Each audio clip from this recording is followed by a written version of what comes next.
বলেছেন, প্রতি মাসে কম বেশি ৩০০-র মতো খুনের ঘটনা ঘটছে। গড়ে প্রতিদিন ১০টা করে খুন যেন আমাদের ভাগ্যে লেখা রয়েছে। চলতি বছরের জানুয়ারি থেকে জুলাই পর্যন্ত ৭ মাসে খুনের ঘটনায় মামলা হয়েছে ২,০৭৬টি। এর মধ্যে জানুয়ারিতে ২৮৭, ফেব্রুয়ারিতে ২৫০টি, মার্চে ৩১৭ ও এপ্রিলে ২৮৮টি। আজিজ ভাই, আপনার কাছে কি মনে হয় এই ঘটনাগুলো কেন আসলে দিন দিন বাড়ছে? ধন্যবাদ আপনাকে। সব খুনেও কিন্তু আবার বিচার মামলা হয় না, অনেক মামলা হয় না। যেমন আমাদের লোকাল একটা মানবাধিকার কমিশন বলে, তারা কিন্তু একটা রিপোর্ট দিয়েছে এবং ডেইলি স্টারের বাংলাতে ছাপা হয়েছে। তারা বলছে গত মাসেই খুন হচ্ছে 68 জন, 168 জন মারা গেছে। এবং সে ভাগ করে দিয়েছে পারিবারিক কলহ, যৌতুকের জন্যে, তারপরে রাজনৈতিক খুন, এগুলো ভাগ করে দিছে। তারা সারা থানায় এটা সার্ভে করেছে, তারা দাবি করেছে। তো এখন আমাদের দেশে যেটা হচ্ছে, আপনি দেখেন, একটা আগের যে জেনারেশন, অর্থাৎ আমাদের সময় যেটা, মানুষের প্রতি মমত্ববোধ ছিল, মানুষের মানসিকতা চেঞ্জ হয়েছে। সব জায়গায় কিন্তু বল প্রয়োগ এবং সেলফ সেন্টার্ড হয়ে গেছে মানসিকতাটা, বল প্রয়োগের চিন্তা করে। আগে দেখেন, গেঞ্জি গায়ে দিত না, ঘাড়ে রাখতো, হাতে আপনার স্যান্ডেল, চামড়ার স্যান্ডেল হাতে করে রাখতো, নষ্ট হয়ে যাবে। কিন্তু খাবার ঠিক মতো পেত না, কিন্তু মানুষের মনে কিন্তু শান্তি ছিল, মানুষের প্রতি মমত্ববোধ ছিল, একজনের কষ্টে আর একজন জড়িত ছিল। এখন কিন্তু সবাইকে কিভাবে বল প্রয়োগ হোক, যেভাবে হোক, কিভাবে তাকে পরাস্ত করে আমি আমার অবস্থান দৃঢ় করব, শক্ত করব, বা আমি বেনিফিটেড হব, সেই কাজে কিন্তু মানুষ ব্যস্ত। এটা কিন্তু দিনে দিনে, ধরেন আমি বলবো যে দেশ স্বাধীন হওয়ার পর থেকে আজ পর্যন্ত রাজনৈতিক দলটা কিন্তু জাতীয় গঠন করার চেষ্টা করে নাই। আমাদের জাতীয় স্খলন যেটা ঘটছে, বিশেষ করে অন্তর্বর্তীকালীন সময়ে, এই সময়ে তো তরুণদেরকে বিভিন্ন মিনিস্ট্রিতে দেওয়া, কমিশনে দেওয়া, এবং এইসব করতে গিয়ে এবং সরকারের অংশ নেওয়ানো, এবং তাদেরকে শিক্ষার ব্যাপারে কোনো আগ্রহ তৈরি না করে, শুধু কি এই 2 বছরের কথা বলেই কি আসলে পার পাওয়া যাবে? আমি তো বলছি 71 থেকে শুরু করে ধীরে ধীরে কোনো সরকারই কিন্তু আপনার জাতি গঠনের চেষ্টা করে নাই। আমি এর জন্য প্রধানত দায়ী করে আমি লিখেছিও যে আমাদের দেশে আপনার 12 প্রকারের শিক্ষা ব্যবস্থা আছে এবং সব জায়গায় মাস্টার ডিগ্রি দেওয়া হয়, যার ফলে মাস্টার ডিগ্রি প্রাপ্ত কেউ জাতীয় ইস্যুতেও একমত হয় না, সব 12 প্রকার দ্বন্দ্ব থাকে। সুতরাং আমার এই জন্য বলি, এসএসসি বা ইন্টারমিডিয়েট পর্যন্ত যদি জাতি গঠনের জন্য একটা একপক্ষী চিন্তা হতো, একপক্ষী শিক্ষা ব্যবস্থা হতো, তারপরে যার যার মতো স্পেশালাইজেশন করুক, সেটা তো হচ্ছে না, সেটা তো হয় নাই। কোনো সরকার এটা চিন্তা করে নাই। ধরেন অন্তর্বর্তীকালীন সরকারের সময় এতগুলো সংস্কার কমিশন হলো, কিন্তু শিক্ষা সংস্কার কমিশন হলো না। শিক্ষায় আপনি দেখেন, ফেজিবাদের সময় শেখ হাসিনা কমি রেসকোর্সে কমি সমাবেশে হাজির হলো, সেখানে কমি জননী উপহার নিল, এরকম। এবং শিক্ষাকে কমি বোর্ড যেটা আছে, সেই বোর্ডের সরকারি প্রতিনিধি নাই, তারা স্বাধীনভাবে আপনার সার্টিফিকেট বিতরণ করে। আমাদের ধরেন জাতীয় বিশ্ববিদ্যালয় আছে, উন্মুক্ত বিশ্ববিদ্যালয় আছে, এই শিক্ষা দিয়ে কী করবেন? বিজ্ঞানের যুগে কি করবেন? আপনি খুব চমৎকার প্রশ্ন তুলেছেন যে এই শিক্ষা দিয়ে কি হবে, শিক্ষা ব্যবস্থা দিয়ে কি হবে, কিন্তু এটি একটু দীর্ঘমেয়াদী একটি প্রক্রিয়া। শিক্ষা আপনি রাতারাতি কোনো কিছু পরিবর্তন করতে পারবেন না। কিন্তু এই যে আমরা পরিসংখ্যান যেগুলো দেখছি এটি বাড়ছে, এটি কমানোর কি উপায় আছে আসলে? কিভাবে কমতে পারে? কমানোর প্রথমত আমার কথা, জাতি গঠন না করা পর্যন্ত এটা কমবে না। তাহলে তো অনেক দীর্ঘমেয়াদী না, আইনের কঠিন প্রয়োগ, আইনের কঠিন প্রয়োগ। ধরেন এখন আমরা হরহামেশাই দেখি যে মসজিদ, মক্তব, মাদ্রাসা, এগুলোতে বলাৎকার হচ্ছে, ধর্ষণ হচ্ছে, পরকীয় হচ্ছে, বহুত ভিডিও পাওয়া যাচ্ছে। আইন করেন না কেন? আইন করেন না কেন?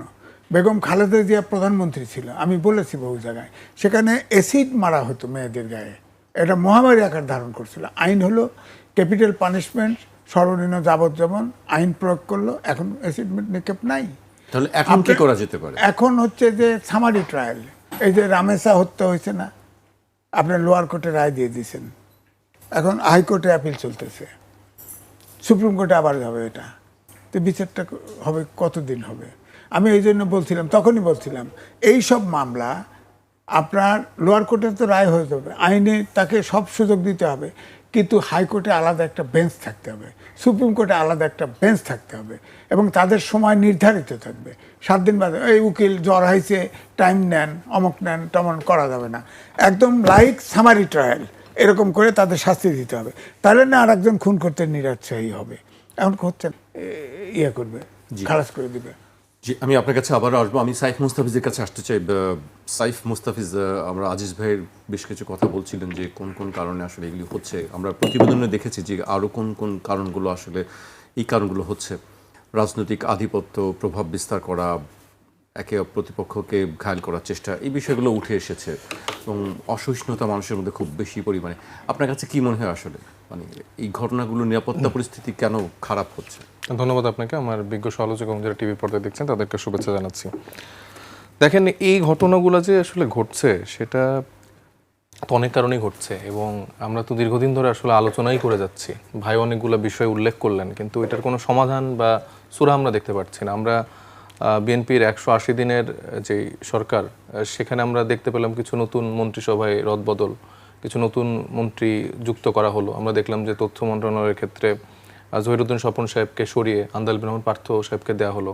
এখন উনি কি ফেইলিয়ার হিসেবে মানে সরিয়ে তাকে দেওয়া হলো, না কি ক্রাইটেরিয়াতে আসলে তাদের অ্যাসেসমেন্টগুলো করা হচ্ছে, সেটা আমার একটা ব্যক্তিগতভাবে জানার ইচ্ছা বা জনাব তারেক রহমানের কাছে বা বিএনপির যারা পলিসি মেকার আছে, যে তারা আসলে কোন ক্রাইটেরিয়াতে এই মন্ত্রিসভাকে মার্কিং করছে বা তাদের পারফরমেন্স বিচার করছে। সেই পারফরমেন্স যদি বিচারের জায়গা থাকে, মানে আমি যদি ধরে নিই যে জহিরুদ্দিন স্বপন সাহেবকে হয়তো সে দলকে ওইভাবে সার্ভ করতে পারেনি, মিডিয়াকে যেভাবে নিয়ন্ত্রণ করার জায়গাটা থাকে বা কন্ট্রোল করার জায়গাটা থাকে হয়তো সে করতে পারেনি। আন্দিল রহমান বেটার পারফর্ম করছে সংসদে, যেটা আমরা দেখতে পাচ্ছি। সে চাটুকারিতা করে প্রত্যেককে মনোরঞ্জন করাতে সে ব্যস্ত, হয়তো সেই আঙ্গিকে তাকে দেওয়া হয়েছে, আমি জানি না, সেটা আমি তাদের কাছে একটা প্রশ্ন। এবং ওই যে বললাম যে কোন ক্রাইটেরিয়াতে বিচার করা হচ্ছে, সেই ক্ষেত্রে যদি পারফরমেন্সের বিচার হয়, সবার আগে সালাউদ্দিন আহমেদকে স্যাক করা উচিত এই মন্ত্রিসভা থেকে।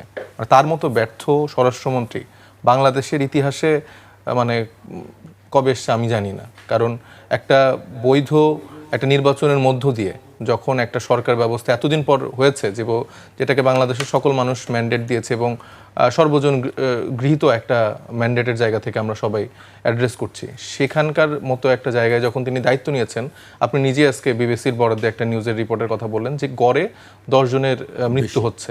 মাদক বাংলাদেশে এখন ঢুকছে, এই সালাউদ্দিন আহমেদের এলাকা দিয়ে, কক্সবাজার দিয়ে অহরহ মাদক ঢুকছে। এখন তো আর বদি নেই, তাহলে বদির জায়গায় কি উনি রিপ্লেস করছেন? মানে উনি একসাথে রক্ষক আবার ভক্ষক, এরকমই কি আসলে মেসেজ আমাদেরকে দিচ্ছেন? মানে আমরা সাধারণ জনগণ তো এটাই মনে করবে যে একজন স্বরাষ্ট্রমন্ত্রী, দায়িত্বশীল কক্সবাজার এরিয়াকার মহাবীর নায়ক তিনি, ওইখানে তার বিরুদ্ধে একটা কথা বললে লোকজন এসে মারতে আসে। তো সেই এলাকায় মাদক কিভাবে ঢুকছে? এত মহিরুহ একজন আদর্শবান ব্যক্তি, ধর্মীয়ভাবেও যদি আমি তাকে চিন্তা করি, সে তো একজন বেশ আদর্শবান একজন মানুষ, তো সে এই জিনিসগুলোকে কেন এক্সেস দিচ্ছে? মানে এটা তো বাংলাদেশের মানুষ বলবেন যে 6 মাসে কেন এগুলো বলতেছেন আপনারা? ভাই 6 মাসে আমার এত মানুষ মারা যাচ্ছে ডেইলি, আমার লাস্ট 3 মাসে 900 জনের উপরে মানুষ মারা গেছে। তো আমি তো এগুলো বসে বসে দেখার জন্য আর আপনাদেরকে বিরোধী দলের জায়গায় নমনীয় হয়ে নম করে মনোরঞ্জন করতে আমরা আসি নাই। আমরা এখানে স্ট্রিক্ট থাকার জায়গাটা আমরা সবসময়ই করি। আওয়ামী লীগকে, হাসিনাকে আমরা কোনো ছাড় দেইনি, তারা বিদেশে পালাইতে বাধ্য হয়েছে, তাদের এই অপশাসনের জন্যই তো।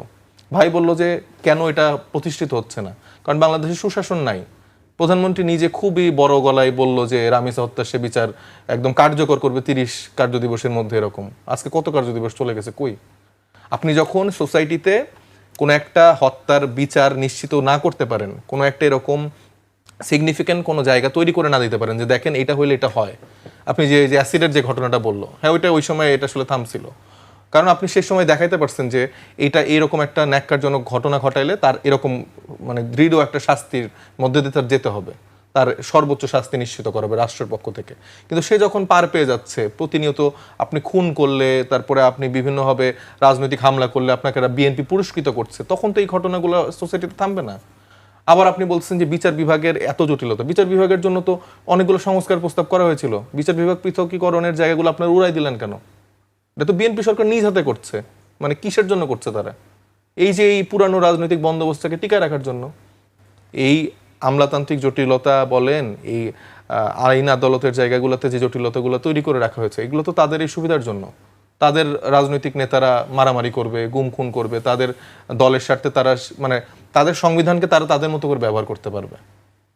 আর বাকি ভিন্ন মতের ক্ষেত্রে বাংলাদেশের জনগণের ক্ষেত্রে যতটা ক্ষমতা প্রয়োগ করা যায় তাদের নিষ্পেষণ করার জন্য, তাদের নাগরিক অধিকার নষ্ট করার জন্য সেগুলো করতে পারে। বাংলাদেশের আইন শৃঙ্খলার পরিস্থিতি বর্তমানে খুবই বাজে।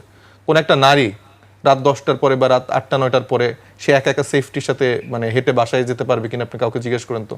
আপনার বাসায় মা বোন আছে, আমার বাসায় মা বোন আছে, আমরা নিজেরাই কিন্তু সেফটি ফিল করছি না।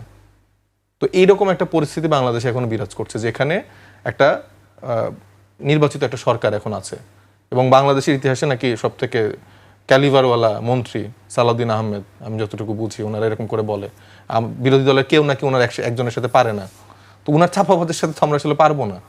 উনি যে সংবিধানের বিভিন্ন ধাপে ধাপে দিয়ে যে চাপাবাজিগুলো করে, এটা আসলে আমরা পারি না।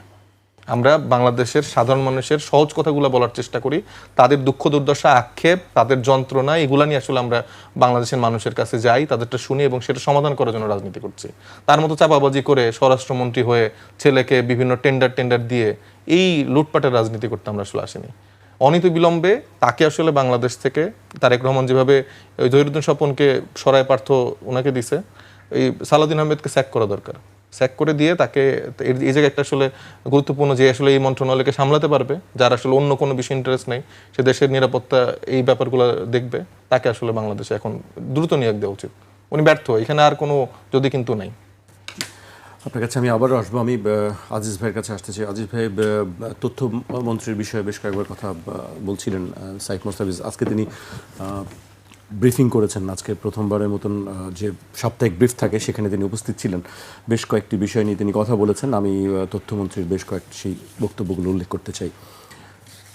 সাংস্কৃতিক অনুষ্ঠানের ব্যাপারে বাধাবিঘ্ন হোক, সরকারের তরফ থেকে এমন মানসিকতা নেই বলে জানিয়েছেন তথ্য সম্প্রচার মন্ত্রী আন্দালিব রহমান পার্থ।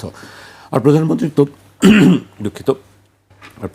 তথ্য সম্প্রচার উপদেষ্টা জাহিদুর রহমান বলেছেন, অন্তর্বর্তী সরকারের সময়ের তুলনায় এই বিষয়ে ড্রামাটিক্যালি উন্নতি হয়েছে, তবে দু একটি ঘটনা যে ঘটছে না সে কথা তিনি অস্বীকার করেননি। মঙ্গলবার সচিবালয় সরকারের সাম্প্রতিক কর্মকাণ্ডের তথ্য জানাতে আয়োজিত নিয়মিত সংবাদ সম্মেলনে মন্ত্রী উপদেষ্টা এই কথাগুলো বলেন। আন্দালিব রহমান পার্থ বলেছেন, শুধু ক্ষমতাচ্যুত শেখ হাসিনা নন, পলাতক সবাইকে ফেরত চায় ঢাকা। তিনি বলেছেন, সরকার গণমাধ্যমকে নিয়ন্ত্রণ করবে না। আরও কয়েকটি বিষয় নিয়ে কথা বলেছেন। দেশে 6 মাসে কোনো গুমের ঘটনা ঘটেনি, দেশে সারের পর্যাপ্ত মজুদ রয়েছে, সংকট নেই, তবে কোনো জায়গায় বিতরণে অনিয়ম হচ্ছে। কোনো স্বাভাবিক সময়ে বর্তমান সরকার ক্ষমতায় আসেনি, সবকিছু মিলিয়ে একটি স্পর্শকাতর সময় পার করছে সরকার। দেশের মানুষ সঙ্গে থাকলে এগিয়ে যাবে সরকার। অনেকগুলো বিষয় তিনি অ্যাড্রেস করেছেন। সরকারের যে সাংস্কৃতিক অনুষ্ঠান, নৌকার প্রাইজ, এগুলো বন্ধের মানসিকতা নেই। এটার অর্থটা কি? বন্ধ হচ্ছে তো, এটা তো অর্থ বুঝলাম না। সরকারের দায়িত্ব, আমাদের তৃণমূলের যে কালচার, যাত্রা, গান, নাচ, এগুলো তো থাকতে হবে। নৌকাবাজ কেন বন্ধ করবে? তৌহিদি জনতা নৌকাবাজ বন্ধ করে দিয়েছে, এটা কেমন কথা? তো এগুলো সরকার দেখবে না? তাহলে বলুক যে পুরানো সংস্কৃতি থাকবে না এই দেশে, আমরা নতুন করে সংস্কৃতি, আমরা অমুক দেশের সংস্কৃতি আমদানি করব, বলুক। তাহলে বলুক না, বাইডেনের ছেলে তিনি একটা অকাম করে গেছে, অর্থাৎ তার ছেলে আপনার শুল্ক ফাঁকি দেওয়ার মামলায় পড়েছে, তখন নিশ্চিত তার 10 বছর জেল হবে। সাংবাদিকরা তাকে প্রশ্ন করছে প্রথমে যে আপনার ছেলের তো এরকম জেল হবে, আপনার কি বক্তব্য? কয় আমার তো কিছু করার নেই। অথচ বিচারকের নিয়োগ দিয়েছে সে। পরে হয়তো দেখা গেল হয় পিত্ত ভালোবাসা অথবা ফ্যামিলি প্রেশারে তাকে কিন্তু মাফ করে দিছে, সরকারে তাকে ইন্ডিপেন্ডেন্ট দিয়ে দিছে। তো এটা তার জন্য একটা স্পট বটে। কিন্তু আমাদের এটা তো বাংলাদেশ, অপকর্ম চলবে। সরকার কিন্তু আমার কাছে মনে হয় সব জায়গায় গা বাছায় চলার চেষ্টা করতেছে, কোনো কিছু ধরি না ছুঁই না এমন একটা ভাব। চলুক, দেশ চলুক, এভাবে তো দেশ চালানো যায় না। অ্যাসেপ্ট করতে হবে, আইন না থাকলে আইন করতে হবে। 2/3 মেজরিটির পার্লামেন্টে আছে, আইন না থাকলে আইন করবে। দুর্নীতি বিরোধী আইন তো ক্যাপিটাল পানিশমেন্ট আছে কমপক্ষে 10টা দেশে। আমাদের দেশে দুর্নীতি হয় না কোথায় বলেন? এই যে কারণ বাজার এখন বসে আছে, চাঁদা উঠতেছে না, দিনে চাঁদা উঠতেছে 1 কোটির থেকে 1.5 কোটি। এইটা চাঁদা নাই কে? এখানে তো জামাতের এমপি। বিএনপির সরকারে কেউ তো বলে না। তাহলে কি জামাতের পক্ষ থেকে চাঁদা না না না, আমার কথা হলো জামাতের এমপি যদি বিএনপির লোক চাঁদা দেয়, তাহলে জামাতের এমপি চিৎকার করেন না কেন? বলেন না কেন? জাতির কাছে বলেন না কেন? জামাত যদি বিএনপি চাঁদাবাজি করে, তাহলে বিএনপি জামাতের এমপি চিৎকার করুক, আর না হলে জামাতের এমপি বন্ধ করুক। এখন আমার বক্তব্য হচ্ছে যে বন্ধ কে করবে? এমপি প্রাইমারি দায়িত্ব তো সরকারের অংশ। এমপির এলাকায় চাঁদাবাজি হলে এমপি যদি মনে করে যে সরকারি কোনো লোকের জন্য এই চাঁদাবাজি বন্ধ করা যাচ্ছে না, তাহলে তো অবশ্যই সে জানাবে জনগণকে। এত মিটিং মিছিল হয়, চিৎকার করবে, পার্লামেন্টে বলবে যে আমার এলাকায় কারণ বাজারে এত বছর চাঁদাবাজি তো অমকে চাঁদা নিচ্ছে, তাকে ধরেন, আমি সাক্ষ্য দিচ্ছি, ধরেন। আপনার এই যে আপনার বলেন এই যে যাত্রাবাড়ি সবচেয়ে হোলসেল মার্কেট, অনেক তো জামাতের এমপি, বলে না কেন? এই যে ধরেন এনসিপি আমাদের ওই মেরাদিয়া বাজার মধ্যবাড্ডা, এখানে এনসিপির নাহিদ চাঁদাবাজি হচ্ছে তো এমপিদের প্রাইমারি দায়িত্বে। আবার যদি বাস স্ট্যান্ড যদি ধরেন, ওই মোহাম্মদপুর কৃষি মার্কেট আছে, সেখানে অ্যাডপ্টেড বিএনপি ববি হাজরাত এমপি। বলেন, আমার কথা হচ্ছে সবাইকে তো দায়িত্ব পালন করতে হবে, সবাইকে আপনি যে 2-3টি জায়গার কথা বললেন, এর বাইরে কি আর আসলে কোনো জায়গায় চাঁদাবাজি প্রত্যেকটা মহল্লায় দোকানপাটে চাঁদাবাজি হচ্ছে, এটা সত্য। এটা কাকের মতো খড়ের ফলায় নাক ডুবাইলে তো হবে না। আমার কথা হচ্ছে প্রাইমারি দায়িত্ব হচ্ছে, এখন ওয়ার্ড কমিশনার নাই, এখন এমপিরা আছে একমাত্র। এমপি করবে না, সেই জায়গায় করবে না, চিৎকার করবে না। এমপি তো ধরিয়ে দিবে যে এইভাবে চাঁদাবাজি হচ্ছে, এই এলাকা রক্ষা করার দায়িত্ব আমার। করতেছে না তো কেউ, শুধু দায় আর এক ঘরে। রাজনৈতিক দলগুলো কিন্তু একে অপরের ঘাড়ে দায়িত্ব পাঠানোর চেষ্টা করতেছে। আমি তো উদাহরণ দিলাম, আপনারা এখানে কারণ বাজারের কথা বলছি, বলেন এমপিকে বলেন, একবার চিৎকার করছে যে আমার এখানে 1.5 কোটি টাকা দিনে চাঁদা ওঠে, এটা অমক খায়, বিএনপির অমকে খায়, চাঁদা খায়, বা আওয়ামী লীগের পুরানো লোক ছিল তার সাথে হবরম করে খাচ্ছে। উনি কি করেন? নাকি উনি চাঁদা বা ভাগ নিয়ে চুপ আছেন? এগুলো বলতে হবে তো। তাহলে সততাটা কোথায়? দেশটা ঠিক করার দায়িত্ব কে? জনগণ ভোট দিয়ে যাকে নির্বাচিত করতেছে, সেও দায়িত্ব পালন করতেছে না অথবা করতে পারছে না। হ্যাঁ, তাহলে দায়টা কার ঘাড়ে চাপাবেন আপনি বলেন? আমি বললাম তো যে নাহিদ ইসলাম বক্তৃতা, ভালো ছেলে, খুব ভালো, বিতর্কিত কথা বলে না, কিন্তু এটা তো তাকে দায়িত্ব নিতে হবে যে বড়চির কি মেরাদিয়া বাজার, তারপর মধ্যবাড্ডা হোলসেল মার্কেট, এই 2টে মার্কেট আছে না, 2টে মার্কেটই তার অধীনে। কেন হয় বলেন? কেন হয়? তাকে দায়িত্ব দিবে না? জাতীয় রাজনীতি সে করতেছে, কিন্তু বেসিক্যালি সে এখন চিফ হুইপ, এমপি না, চিফ হুইপ। তার এলাকা ওখানে চাঁদাবাজি হচ্ছে তো এই জন্য বলছি যে সবাইকে দায়িত্ব পালন করতে হবে। তো এটা রাষ্ট্র গণতান্ত্রিক যুগে যেতে চাইলে পার্লামেন্টে বিরোধী দল সরকারি দল ডান হাত আর বাঁ হাত, দায়িত্ব বিরোধী দলেরও আছে, সরকারি দলের তো 1 নম্বরে আছে। সরকারি দল তো দায় নিতে হবে। এখন দায় নিতে হলে হয় আপনি ওই এমপিকে সংসদে বলছে যে কারণ বাজারের এমপি সাহেব জামাত, তাক তো টেম্প করতে পারতেছি না, হয়তো চাঁদাবাজি করে, কয় নাই, কইছে, কেউ বলছে, সেও বলে নাই। তাহলে চাঁদাবাজি কি ভাগ করতেছে? পার্লামেন্ট অধিবেশন আছে, বৃহস্পতিবার থেকে শুরু হচ্ছে, দেখি শুনি, সেখানে দেখি এইসব জায়গায় কে চাঁদাবাজি করবে না, কেউ কারো অভিযোগ করবে না, আপনি নিশ্চিত থাকেন, অভিযোগ করবে না। চাঁদাবাজি কম বেশি ডাইরেক্টলি আর ইনডাইরেক্টলি সবাই ভাগ খাইতেছে। সারা দেশটা এখন চাঁদাবাজির আওতায় পড়ে গেছে এবং সবাই ভাগ করে খাইতেছে, যার ক্ষমতা আছে সেই ভাগ করে খাইতেছে। এই চাঁদাবাজির মধ্যে দেখেন এখন ক্যাশলেস সোসাইটি করার চেষ্টা করতেছে, কিউআর কোড বসাই দিচ্ছে না। এই দুর্নীতি আইন করতে হবে এবং সর্বগ্রাসী দুর্নীতিবিদদের বিরুদ্ধে আক্রমণ যদি না করেন, এই দেশ ঠিক করা সম্ভব না। আপনি আরেকটা সিস্টেমের কথা বলেন, কিউআর কোড, এই সিস্টেমে কি চাঁদাবাজি বন্ধ হয়ে যাবে?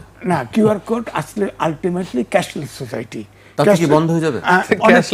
ক্যাশলেস চাঁদা নেবে, অনেকাংশে ইজি না, ক্যাশলেস চাঁদাবাজি হবে। তখন হুন্ডি ছাড়া থাকবে না, হুন্ডি আপনি ট্যাকেল করার চেষ্টা করেন। হ্যাঁ, যদি ধরেন টাকার বিনিময় যদি না হয়, আপনি কি করে চাঁদা নেবেন? টাকাই আপনার হাতে আসবে না, কি করবেন? আপনার হাতে যাবে কিভাবে? সেইভাবে যাবে, এই বসায় দিবেন কিউআর কোডের টাকা। এই যে দেখেন, এই যে সেকেন্ড টাপে আগের বারে আপনার তেল নিয়ে হান্ডিত করে নিয়ে আবার বাইরে বিক্রি করে দেয়। হ্যাঁ, এবারে করছে কিউআর কোডে রিসিট করাইছে, কারণ তখন করতে কি ওই এআই বসায় রাখছে, যদি আপনার গাড়িতে তেল কি পরিমাণ নেন ডাউট হলে আপনাকে ধরবে। এখন ধরেন কিউআর কোড বড়ায় দিল, ছোট দোকানেও এখন কিউআর কোড লাগবে ইয়ে করতে। যদি আপনি বেশি বেশি টাকা আদান প্রদান করেন, একসাথে 1 লাখ টাকা পার করে দিলেন, ধরবে না? ধরবে তো।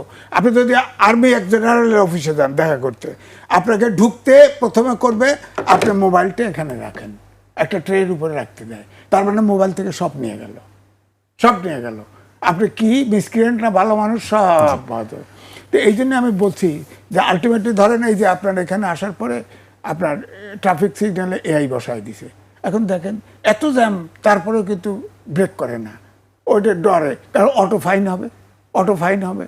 এই জন্য আমাদেরকে আসলে যতই বলেন না কেন, আমরা মানুষ পারতেছি না, বা সরকার পারতেছে না, বিরোধী দল পারতেছে না, অভ্যুত্থানের শক্তি পার্লামেন্টে পাঠাইলাম, তাও হচ্ছে না। সুতরাং এখন মেকানিক্যালি এই দেশ দমন না করলে তো হচ্ছে না। আজিজ ভাই, আপনার কাছে আসবো। অভ্যুত্থানের শক্তিও বিরোধী দল তারা সংসদে আছে, তারাও পারছে না। আজিজ ভাইয়ের বক্তব্য দিয়ে আমি আপনার কাছে জানতে চাই আসলে কি বিষয়টি।